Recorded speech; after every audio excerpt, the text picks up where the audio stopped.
예, 반갑습니다. 향기샘 지도자 여러분, 향기샘 담당하는 양영구 목사입니다.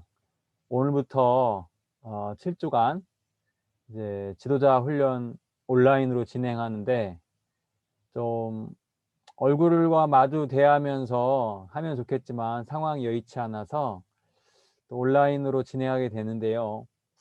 어, 배경이 괜찮죠? 네, 좀 기왕에 하는데 좀 즐겁게 또 집중하면 좋을 것 같아요. 그래서 제가 먼저 화면 공유를 좀 해보겠습니다. 네, 우리가 참 코로나 때문에 참 하지 않은 일들을 많이 하고 경험할 수 없는 일들을 많이 경험하죠. 우리 광양대강교회 지도자 교육 LTS 교육을 시작하도록 하겠습니다. 여러분들 자료를 보실 거예요. 지금 보고 계실 텐데 그 다음 장을 넘겨보면 목차가 나옵니다. 목차를 보면은 오늘부터 총 7강까지 이어지게 됩니다. 제목을 보면 눈에 많이 들어오는 단어가 소그룹이라는 단어일 거예요. 그쵸? 제2강 소그룹 모임 인도법, 또 제4강에는 성경적이고 건강한 소그룹, 5강에도 소그룹, 6강도 소그룹 돌봄과 성숙, 7강도 리더, 7강은 아니네요. 또 소그룹 많이 나오고 또 많이 나오는 말이 리더라는 말이죠. 1강에서 사명과 비전이 이끄는 리더, 또 3강은 영적 리더십과 사역론, 마지막 7장이 리더의 도전과 열매입니다. 그래서 이번 7주간의 교육의 핵심 두 가지 키워드 단어는 소그룹하고 리더입니다. 여러분들 소그룹의 리더, 항해사, 메신저로 활동할 텐데 어떻게 하면 그것을 잘 감당할 수 있을 건가에 대해서 우리가 배울 거예요. 그래서 오늘 첫 번째 시간으로 제1강 사명과 비전이 이끄는 리더, 사명과 비전이 이끄는 리더 페이지 보시면 4페이지부터 본격적으로 시작을 하죠. 목적과 방향을 아는 리더. 탈무드에 이런 이야기가 나온다고 해요. 어떤 율법학자에게 이 학생이 찾아와서 리더가 될 자격을 자기가 갖추었다라고 자랑을 합니다. 스승이 물어요. 그러면 리더의 자격이 뭐냐라고 질문을 하니까 하는 말이, 저는 제 몸을 단련해서 맨 땅 위에서도 잠을 잘 수 있고 들판에 풀을 먹을 수도 있고 날마다 채찍으로 3번씩 제 몸을 때리며 훈련하고 있습니다 라고 대답을 합니다. 그래서 스승이 하는 말이, 야, 저기 나귀를 봐라. 저 나귀는 맨 땅에서 너처럼 잠도 자고 풀을 뜯어먹고 3번 맞지만, 채찍으로 맞지만 너는 지금까지 낙이 될 자격을 갖춘 것이지 리더가 될 수 있는 자격을 갖춘 것이 아니라고 말합니다. 무슨 말일까요? 무엇이든지 자기 혼자서 열심히 한다고 해서 리더가 된다는 게 아니에요. 리더는 먼저 제자가 되어야 한다는 거. 다시 말하면 섬기는 자가 되어야 한다는 거예요. 섬기는 자. 여러분, 예수님의 리더십을 통해서 우리는 그것을 알 수 있죠. 예수님은 섬김의 리더십을 우리에게 보여주셨습니다. 또 예수님은 혼자서 하나님의 나라의 일을 하는 것이 아니라 누구라 제자들과 함께 했죠. 그래서 예수님의 삶과 목적과 방향, 이 챕터를 보시면 예수님의 사명이 무엇인가? 사명이란 그리스도인이나 교회가 누구이며 자기 정체성이죠. 궁극적으로 해야 할 일, 맡겨진 임무를 말합니다. 존재의 목적과 이유를 말하는 거죠. 우리는 누구이며 무엇을 해야 하는지에 대한 답변이 바로 사명입니다. 예수님은 하나님으로부터 보냄을 받은 자로서 무엇을 전파하고 세우는 사명을 가지고 있었습니다. 이게 뭘까요? 여기 안에 들어갈게. 예, 하나님 나라를 전파하고 세우는 사명을 가지고 있었습니다. 예수님은 이 땅 가운데 선교사로 보냄을 받았어요. 어떤 사명을 위해서? 하나님의 나라를 전파하는 사명입니다. 그러면 하나님 나라는 무엇인가? 예, 죄송합니다. 볼게요.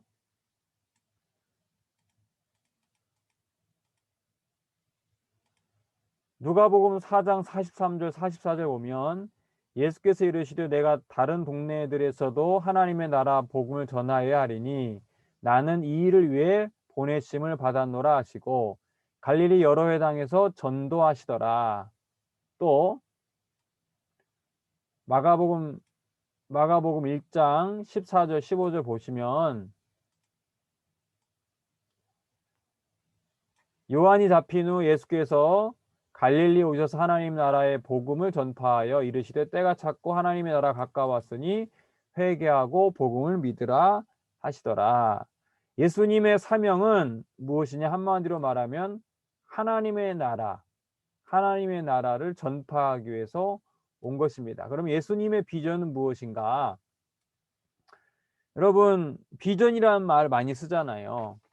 그럼 하나님 나라를 위해서 우리는 어떤 비전을 가지고 어떻게 성취할 것인가? 중간부터 볼게요. 예수님의 사명은 하나님의 나라이지만 예수님은 그 사명의 실현을 위해 3년의 공생애 동안 12제자 뭘까요, 여기? 소그룹 공동체를 부르시고 훈련시키시고 파송시켜서 자신의 삶과 사역을 계속해서 이어가는 비전을 세우셨고 그 비전을 성취하기 위해 사셨습니다. 예, 정리를 하자면 예수님의 사명은 이 땅 가운데 하나님의 나라를 이루기 위해서 그것을 어떻게 하느냐? 12제자 소그룹 공동체를 부르시고 훈련시키시고 파송시키셨다라고 말씀을 한다는 거죠. 마가복음 13장 15절 참고하시고 또 마태복음 16장 18절 보십시오. 정리하자면 이 표인데 예수님의 사명, 또 하나는 예수님의 비전. 여기에 우리의 지도자로서의 사명과 비전이 있다는 거죠. 예수님을 닮아간다는 삶을 살아갈 때에. 내려가 보겠습니다. 6페이지. 예수님의 핵심 가치가 무엇인가? 여러분, 핵심 가치라는 거는 한마디로 뭐예요? 중요하다는 거. 제일 중요한 게 뭐냐? 우선순위가 뭐냐? 무엇에 우선순위를 두고 판단할 거고 생각할 것이냐? 누가복음을 보시면 누가복음 4장 43절 44절 보면 예수께서 이르시되 내가 다른 동네들에서도 하나님의 나라 복음을 전하여야 하리니 나는 이 일을 위해 보내심을 받았노라 하시고 갈릴리 여러 회당에서 전도하시더라. 동네들에서 이건 뭐냐면요. 동네들에서 생활 현장이 중요하다. 생활 현장이 중요하다. 하나님 나라 복음 전파는 무엇인가? 전도가 중요하다. 전도. 그 다음에 보내심을 받으면 뭔가? 파송이 중요하다. 예. 예수님의 핵심 가치는 생활 현장 중요하고 전도가 중요하고 파송이 중요합니다. 또 마가복음 3장 15절 13절 15절 보시면 또 산에 오르사 자기가 원하는 자들을 부르시니 나아온지라 이에 12를 세우셨으니 이는 자기와 함께 있게 하시고 또 보내사 전도도 하며 귀신을 내쫓는 권능도 가지게 하려 하심이러라. 부르심 뭐가 중요하다? 여러분 평신도가 중요하다. 예수님이 우리를 부르셨죠. 여러분들은 평신도로 부름 받았습니다. 평신도가 중요하다. 12를 부르심 뭐가 중요하다? 리더십 공동체가 중요하다. 리더십 공동체, 자기와 함께 하심, 삶을 통한 소그룹이 중요하다. 삶을 통한 소그룹이 중요하다. 권능을 가지게 하려 하심이라. 권능은 뭐냐? 훈련의 능력이 중요하다. 그 다음에 귀신을 내쫓음이라 뭐냐? 성령적 사역이 중요하다. 예. 네 번째, 예수님의 전략과 평가. 전략은 핵심 가치에 집중하여 비전을 성취하기 위한 구체적인 실천 계획과 방법을 뜻하며 교회가 하고 있는 사역의 내용을 말합니다. 우리는 비전을 성취하기 위해 어떤 방법으로 어떻게 노력하는가에 대한 답변입니다. 예수님은 전략으로 4대 사역을 실천하는 것이었습니다. 4대 사역이란 무엇인가? 사람을 낚는 어부를 부르심, 전도 사역입니다. 두 번째, 함께 두루 다니심, 공동체 정착과 양육 사역, 양육이 중요하다. 그 다음에 가르치심, 제자 훈련과 리더 사역, 복음 전파와 치유, 평신도 선교사 사역, 예수님이 하시는 전략, 이 네 가지 전략을 기억하시면은 좋겠습니다. 그 다음 7페이지 마태복음 4장 쭉 이렇게 보시면 되고요. 빠르게 넘어가겠습니다. 다섯 번째, 예수님의 사명과 비전을 따르는 제자. 예수님 이러한 사명과 비전을 가지셨는데 그 예수님의 제자인 우리 역시 예수님의 사명과 비전을 따라야 하겠죠. 중간쯤 보시면 제자들을 부르시고 함께 하시면서 훈련시키시고 파송하셔서 곳곳에 새로운 공동체를 만들어 교회를 세우고 하나님의 나라 복음 전파를 계속하게 하셨습니다. 그 다음 12명, 뭐 셈마다 다르겠지만 12명 정도로 구성된 샘터의 항해사가 된다는 것은, 여러분 항해사잖아요. 이러한 예수님의 사명과 비전에 동참하는 것이며, 그렇게 함으로써 우리는 예수님의 마음을 이해하게 되고 예수님처럼 하나님 아버지의 마음도 이해하게 될 것입니다. 누누이 강조하지만 여러분들 적게는 10명, 많게는 20명, 이 샘터가 하나의 작은 소그룹 교회입니다. 샘터가 작은 교회예요. 제가 전에도 얘기했는데 이전에 제가 미국에서 사역했었던 교회가 평균 출석이 20명에서 30명이에요. 추수감사주일에 가장 많이 나왔을 때가 45명이었습니다. 그래도 이 교회가 하나의 그 교회로서 역할을 했어요. 목사 한 명을 청빙해서 교회의 사명을 감당했습니다. 그러니까 10명, 20명이라는 숫자가 결코 작은 수가 아닙니다. 성경에 나와 있는 그 고린도 교회, 로마 교회, 예배소 교회, 이런 교회가 우리가 생각할 때는 막 큰 교회라 생각할 줄 모르겠는데 가정교회였어요. 많아봐 커봐야 20명, 30명 이런 정도 되는 그 우리와 비슷한 샘터와 비슷한 규모의 교회였어요. 그 교회에 주신 말씀이 오늘날 신약 성경이 된 것입니다. 여러분 주어진 그 샘터를 귀히 여기시고 하나님이 기뻐하는 교회로 만들어가는 귀한 일꾼 되길 바라고요. 이제 교회의 목적과 방향 살펴보겠습니다.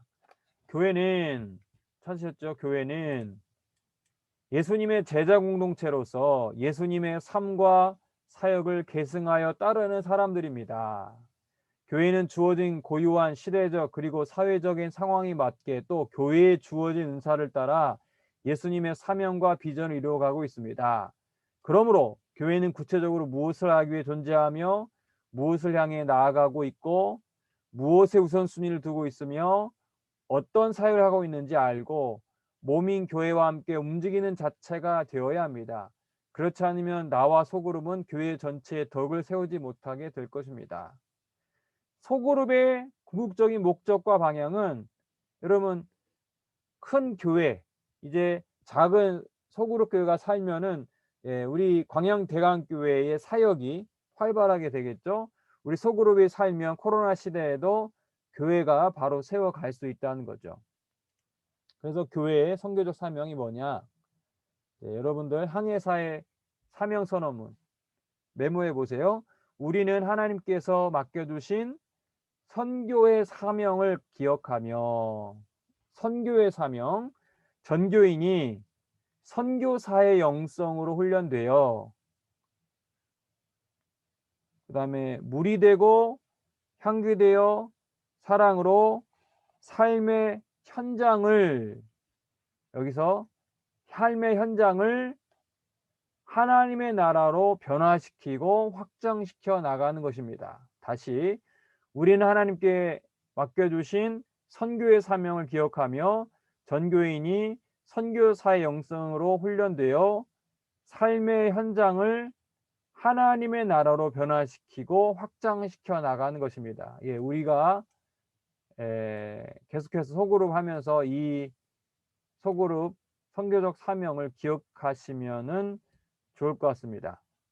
계속해서 진도 나가겠습니다. 선교는 라틴어 명사 미시오, 내보냄과 동사 미테레, 보내다, 패거나다에서 나온 말입니다.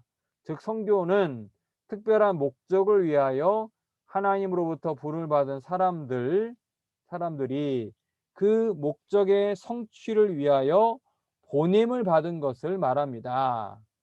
선교는 모든 민족에게 보냄을 받아 복음 전도와 제자 훈련을 하는 것입니다. 선교는 사회적 약자에게 보냄을 받아 사랑과 봉사와 그리고 정의를 실천하는 것입니다. 마지막 세 번째, 선교는 세상으로 보냄받아 진리로 거룩한 삶을 사는 것입니다. 이렇게 정리될 수가 있겠습니다. 그 다음에 여러분이 잘 아는 마태복음 28장 19절 20절 예수님의 최후 지상 명령이고, 누가복음 4장 18절 19절 읽어보시면 되겠습니다. 진도 잘 나가죠.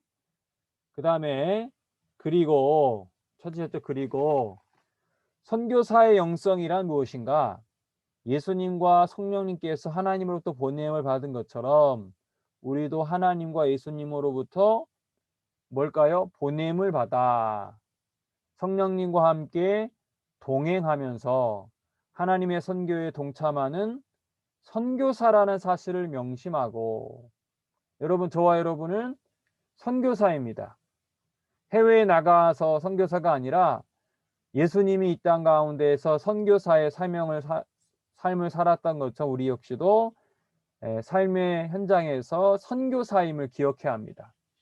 그래서 삶 속에서 하나님과 함께 선교하는 영적인 태도입니다. 선교사의 영성을 가지고 삶의 현장에서 선교의 사명을 감당해 나갈 때 지금 여기 삶의 현장에서 이루어지는 하나님의 나라를 경험하게 됩니다. 하나님의 나라는 성령 안에 있는 의와 희락과 화평으로 의와 평강과 희락으로 경험됩니다.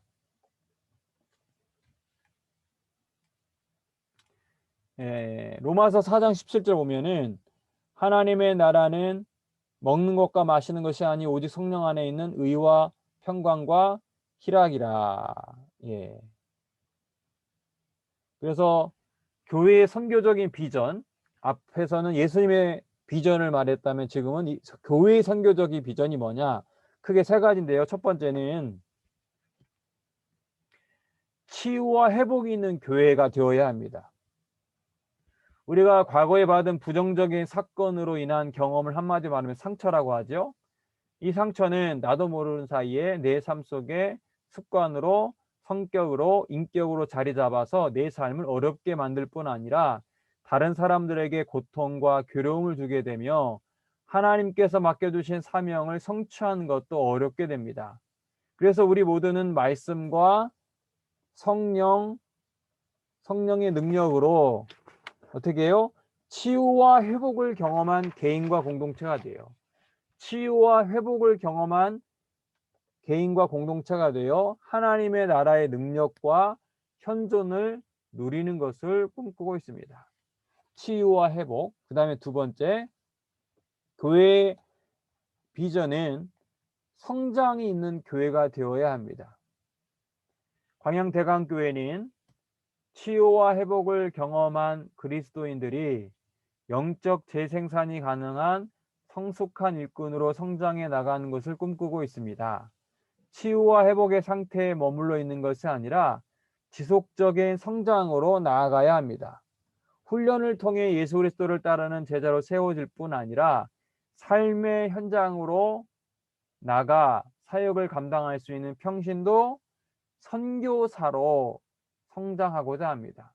여기서 말하는 성장은 교회의 수적인, 양적인 부흥 이런 의미가 아니라 우리 성도들이 성장하는 거예요. 그래서 여러분들이 평신도 선교사로 성장하는 것이죠. 마지막 세 번째, 아름다운 유산을 남기는 교회. 우리가 어떻게 사느냐에 따라서 우리의 역사가 바뀌고 우리의 자녀와 후손의 미래가 달라집니다. 우리의 삶의 태도는 자녀와 이웃에게 유산이 됩니다. 유산은 좋은 것이든 나쁜 것이든 부모가 자녀에게 또한 공동체가 후손에게 물려주는 신앙적, 정서적, 공동체적인 상속물입니다. 평신도 선교사로 훈련받은 성도들은 삶의 현장으로 파송되어서 그곳에서 영적 재생산을 이루어 새로운 영적 제자를 아름다운 유산으로 남기는 경험을 하고자 합니다. 여러분이 제자로 훈련되어서 여러분이 또 다른 제자를 훈련시켜서 그들을 이제 세워나가는 거죠. 이게 바로 아름다운 유산을 남기는 교회입니다. 세 번째, 그리스도인의 핵심 가치. 여기는 총 10개인데요. 다 하지는 않고 제가 1번에서 3번만 하겠습니다. 첫 번째는 소그룹 활성화입니다. 계속해서 강조하죠. 코로나 상황에서는 소그룹이 더군다나 활성화되어야 하죠. 우리는 사명과 비전이 소그룹을 통해 잘 이루어진다는 것을 믿으며 소그룹이 활성화되는 것을 중요하게 여깁니다. 그래서 우리는 건강한 대그룹, 대예배조, 중그룹, 집회, 소그룹, 샘터 모임, 항해사 교육, 성경 통독 등을 통해 우리가 성장할 수 있어요. 두 번째, 리더십을 개발해야 합니다. 우리는 소그룹을 이끌어갈 리더들이 세워지는 것을 귀하게 여기며 건강한 리더십을 계속적으로 세우는 것에 집중 투자합니다. 그래서 우리는 항해사, 교사 리더십, 사역부서 리더십 등 훈련된 리더와 사역자로 세워지기를 사모합니다. 세 번째, 훈련과 변화. 훈련과 변화. 우리는 사명과 비전에 적합한 사람이 되기 위해 삶의 변화를 이끌어내는 훈련을 기대하며 이를 통해 성장하고 성숙하는 것을 소중히 여깁니다. 그래서 우리는 교육과 훈련, 유기적이고 체계화된 교육 훈련 환경, 훈련 과정, 삶의 변화와 목적 있는 교육 훈련을 마련하여 지속적으로 참여할 것입니다. 네 번째, 다섯 번째, 여섯 번째, 일곱, 여덟, 아홉, 열 번째는 제가 넘어가고 댓글로 제가 올리도록 하겠습니다. 그리스도인의 사명과 비전을 함께 공유하고 이루는 항해사. 우리가 한 공동체의 지체가 되었을 때에는 공동체가 지향하는 목표와 다른 것을 주장하거나 추구할 수 없습니다. 한마음 한뜻이 되어 같은 방향으로 달려가는 사명과 비전의 공동체가 되어야 합니다. 그렇게 할 때 우리 공동체를 향하신 하나님의 뜻을 더욱 분명하게 성취해 나갈 수 있습니다. 돌봄이나 양육자가 되면 그리스도의 몸을 세운다는 것이 무엇인지를 이해하게 되고 그리스도의 피로 사신 교회가 얼마나 소중한 공동체인지를 경험하게 될 것입니다. 그리고 사명과 비전을 구체적으로 성취해 나가는 사람으로 변화될 것입니다. 여러분, 리더의 경험이 없는 사람들은 그 마음을 알지 못해요. 그러니까 우리가 항해사로 메신저로 이 샘터를 섬기면서 그 교회의 몸 대신 예수님의 마음을 알게 되고 또 목양을 하면서 또 목회자의 마음을 우리가 경험하게 됩니다. 그러면서 우리는 성장해 갈 수 있습니다. 예, 다섯 번째 이제 정리를 좀 하면 그리스도인의 최고의 핵심 가치를 실현하는 항해사 반복되는데요. 예, 중요한 거는 이거예요. 예, 왜 이걸 하느냐? 소구를 활성화하기 위해서 리더십을 개발하고 훈련과 변화를 하기 위해서 예, 우리가 이런 훈련을 하는 것이죠. 마지막 여섯 번째, 네 번째인가요? 어쨌든 네 번째네요. 사도 바울은 예수님께 받은 사명을 분명히 알고 있었습니다. 그것을 위해 생명조차 귀한 것을 여기지 않을 만큼 바울은 사명을 이루는 삶을 살았습니다. 우리가 잘 아는 말씀이죠. 20장 24절 말씀 사도행전. 내가 달려갈 길과 주 예수께 받은 사명 곧 하나님의 은혜의 복음을 증언하는 일을 마치려 하면은 나의 생명조차 조금도 귀한 것으로 여기지 아니하노라. 인간적으로 생각할 때 바울은 참 불행한 삶을 살았죠. 뭐 결혼도 못하고 장가도 못 가고 평생 복음을 전하다가 사형 선고를 받고 순교합니다. 그러나 그는 고백하기를 자신이 달려갈 길과 예수님께 받은 사명을 내가 감당함에 있어서는 자기의 생명을 조금도 귀한 것을 여기지 아니하노라. 어떻게 이것이 가능할 수 있었을까? 하나님께서 그에게 주신 그 은혜와 사명이 그의 삶을 이끌어 갔던 거죠. 우리의 힘으로 우리의 지혜와 의지로 하면 우리는 금방 좌절하고 넘어집니다. 그러나 우리를 지도자로 부르신 이가 하나님이기 때문에 바울이 이끄셨던 주님께서 저와 여러분을 리더로서의 사명을 잘 감당할 수 있도록 우리를 이끌어 주실 것입니다.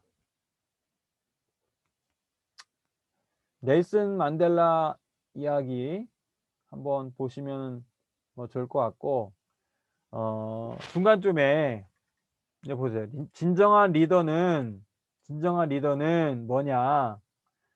인생의 초점이 나 중심적인 삶에서 타자, 너 중심적인 삶으로 바뀌는 거예요. 이 점에서 이 세상에서 가장 진정한 리더는 예수님이셨죠. 십자가에서 죽으시고 하나님의 사랑으로 모든 인류를 구원하셨습니다. 리더는 복음으로 다른 사람을 살리고 풍성한 삶을 살도록 돕는 이들입니다. 그러나 예수님은 만민과 함께 하시지 않았어요. 예수님은 공생의 3년 동안 모든 사람을 만난 게 아니었어요. 중요한 것은 12명의 제자 공동체를 세워서 소그룹 공동체를 세워서 그들에게 타자를 위한 삶을 사시고 가르치신 거예요. 즉 예수님은 소그룹의 리더의 삶을 통해 모든 사람을 섬기셨습니다. 소그룹 리더의 삶을 사셨던 예수 그리스도처럼 여러분도 저도 그 소그룹의 리더로 예수님을 닮아가는 삶을 살기를 바랍니다. 예, 잠깐 제가 기도할 텐데요. 기도하기 전에 오늘은 좀 딱딱했죠. 제가 혼자서 하다 보니까 좀 이게 쉽지는 않습니다. 이 다음 주부터는 좀 더 실천적인 부분, 우리가 소그룹을 어떻게 하면 효과적으로 이끌 수 있을까에 대한 구체적인 팁들도 많이 있으니까 여러분들 온라인이기도 하지만 책을 보면서 또 복습해 주시면은 좋을 것 같습니다. 제가 잠깐 기도하겠습니다. 하나님 아버지, 우리를 향기샘의 리더로 불러주심에 감사합니다. 항해사로 또한 메신저로 각 샘터를 섬기면서 힘들고 어려운 일도 있겠지만 예수님이 우리를 섬겨주셨던 것처럼 우리 또한 그들을 섬길 수 있도록 도와주시옵소서. 우리의 힘과 지혜와 의지로 하지 않고 주님의 이끄심에 따라 우리가 이 일을 잘 감당할 수 있도록 도와주시옵소서.